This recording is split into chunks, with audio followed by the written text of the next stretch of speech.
et Jésus-Christ. Comment élevons celui qui est assis sur le trône de gloire. Que le Seigneur vous bénisse encore abondamment, mes bien-aimés dans le Seigneur. Je m'appelle Philippe Mouteba, je suis pasteur responsable de l'église Alliance Éternelle et mon numéro de téléphone c'est le 081 736 96 92. Que le Seigneur vous bénisse encore abondamment. Nous allons partager la parole de Dieu avec vous et aujourd'hui nous allons faire notre lecture dans l'épître de Timothée, donc 2e Timothée, chapitre 2 à partir du verset 20 jusqu'au verset 23. Alors j'aimerais vous encourager, même vous qui êtes à la maison, de méditer encore les versets que nous sommes en train de donner parce que nous croyons que le Saint-Esprit peut encore vous inspirer au-delà des mots que nous pouvons prononcer en ce moment. Alors, si nous rentrons au texte que nous venons de lire ici, c'est l'apôtre Paul qui est en train d'écrire à son fils spirituel Timothée. Il lui dit que dans une grande maison, il y a des vases d'honneur, mais il y a également des vases d'un usage vil. Et il était en train de faire référence à l'église de Dieu.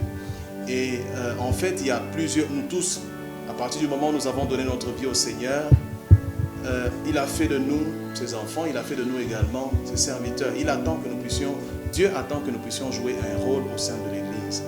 Alors quand j'observe l'église, je me rends compte qu'il y a des serviteurs qui ont un rôle visible, il y en a d'autres qui ont aussi un rôle qui est caché, un autre rôle qui est anonyme, si je peux parler en ces termes.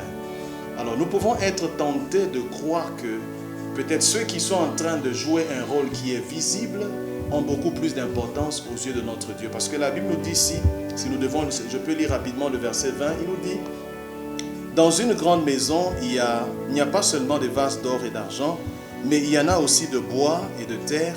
Les uns sont des vases d'honneur et les autres sont d'un usage vil. Donc nous voyons qu'il y a deux types de vases, ou je peux dire deux catégories, deux types de serviteurs de Dieu. Okay? Il y en a qui ont un rôle visible, mais il y en a d'autres qui ont un rôle anonyme.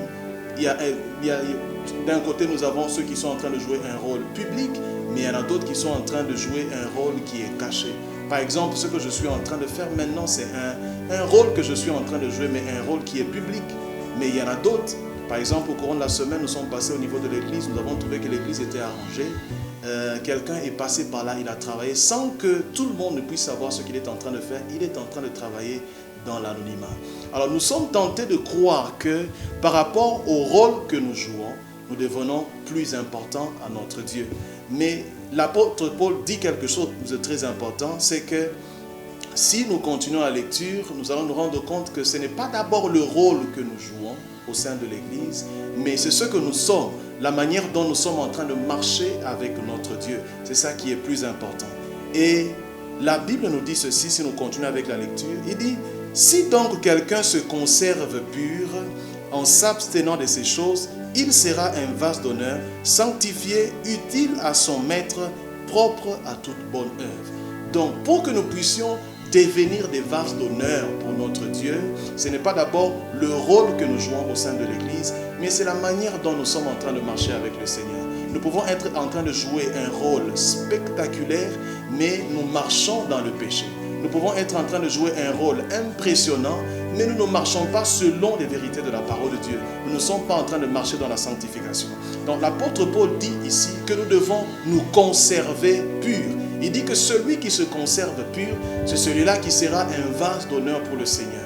Alors ici, j'aimerais nous dire quelque chose rapidement, c'est qu'à partir du moment où nous avons donné notre vie au Seigneur, en fait, le salut vient avec, en fait, c'est Dieu qui déverse de son identité en nous.